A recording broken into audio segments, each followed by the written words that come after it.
ಅಗಸ್ತ್ಯನ ಒಪ್ಪಿಸ್ತೀಯಾ? ಅಮ್ಮೋರೆ, ಅದು ಯಾಕಮ್ಮ? ನೀನು ನನಗೋಸ್ಕರ, ಅಗಸ್ತ್ಯನ್ ಜೀವಕ್ಕೋಸ್ಕರ ನೀನಿಷ್ಟು ಸಹಾಯ ಮಾಡಲ್ವಾ? ಅದು ಹಾಗಲ್ಲ ಅಮ್ಮೋರೆ.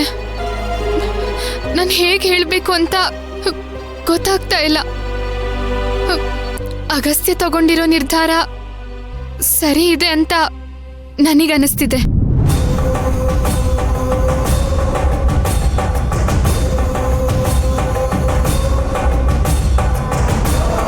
ಮತ್ತೆ ಊರಿನ ಜನರಿಗೆ ಅಗಸ್ತ್ಯ ಹತ್ರ ಆಗೋದಿಕ್ಕೆ ಇದೊಂದೇ ದಾರಿ ಇರೋದು. ಇಲ್ಲ. ಹೌದು ಅಮ್ಮವ್ರೆ, ನೀವೇ ಯೋಚನೆ ಮಾಡಿ. ಅಗಸ್ತ್ಯನಿಗೆ ಅವ್ರ ಕುಟುಂಬದ ಮೇಲೆ ಎಷ್ಟು ಪ್ರೀತಿ ಇದೆ ಅಂತ ನಿಮಗೆ ಗೊತ್ತಲ್ವಾ ಅಮ್ಮವ್ರೆ?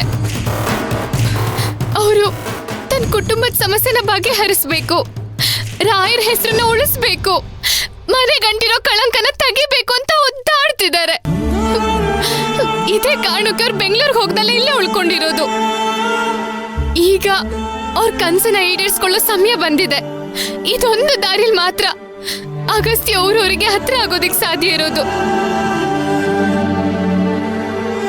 ಕನಸನ್ನ ಈಡೇರಿಸ್ಕೊಳ್ಳೋ ಬರದಲ್ಲಿ ಆಗೋ ಅನಾಹುತ ಕಣ್ಮುಂದೆ ಅಮ್ಮೋರೆ, ನಾವ್ ಯಾಕೆ ಕೆಟ್ಟದನ್ನೇ? ಇಲ್ಲ,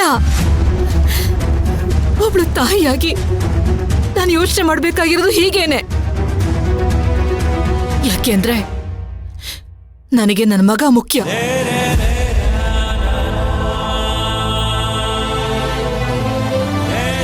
ಸಾವು ತಲೆ ಮೇಲೆ ತೂಗ್ತಾ ಇರೋದ್ ನೋಡಿನು ನಾನು ಹೇಗಿದು ಒಪ್ಪಿಗೆ ಕೊಡ್ಲಿ?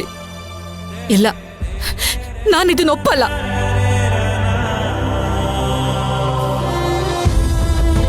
ಕಳ್ಕೊಳ್ಳೋ ಮಾತು ಬೇಡ ಅಮ್ಮವ್ರೆ. ಎಂತದ್ದೇ ಕಷ್ಟ ಬಂದ್ರು ಅದನ್ನ ನಿಭಾಯಿಸೋ ಶಕ್ತಿ ಅಗಸ್ತ್ಯ ಅವರಿಗಿದೆ. ಹಾಗಾಗಿ ಹೇಳ್ತಿಲ್ವಾ, ನನ್ನ ಮಗನ ಸಾಮರ್ಥ್ಯದ ಬಗ್ಗೆ ನನಗ್ ಚೆನ್ನಾಗ್ ಗೊತ್ತು. ಹಾಗಂತ ತಲೆ ಗಟ್ಟಿನ ಬಂಡೆ ಗಟ್ಟಿನ ಅಂತ ಕೇಳೋದಾದ್ರೆ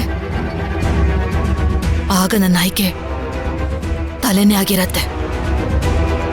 ಎಲ್ಲ ಗೊತ್ತಿದ್ದು ಅಗಸ್ತ್ಯನ ಎಲೆಕ್ಷನ್ ನಿಲ್ಸಿದ್ರೆ ನಾನ್ ಬದುಕಿದ್ದು ಸತ್ ಹಾಗೆ, ರಾಯರ್ ಮಾತನ್ನ ಮುರಿದ ಹಾಗೆ.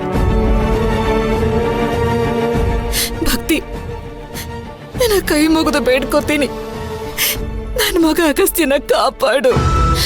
ಅಮ್ಮವ್ರೆ, ಏನ್ ಮಾಡ್ತಿದ್ದೀರಾ? ನನಗೆ ನನ್ನ ಮಗ ಮುಖ್ಯ, ಅವನ ಸಾವಲ್ಲ.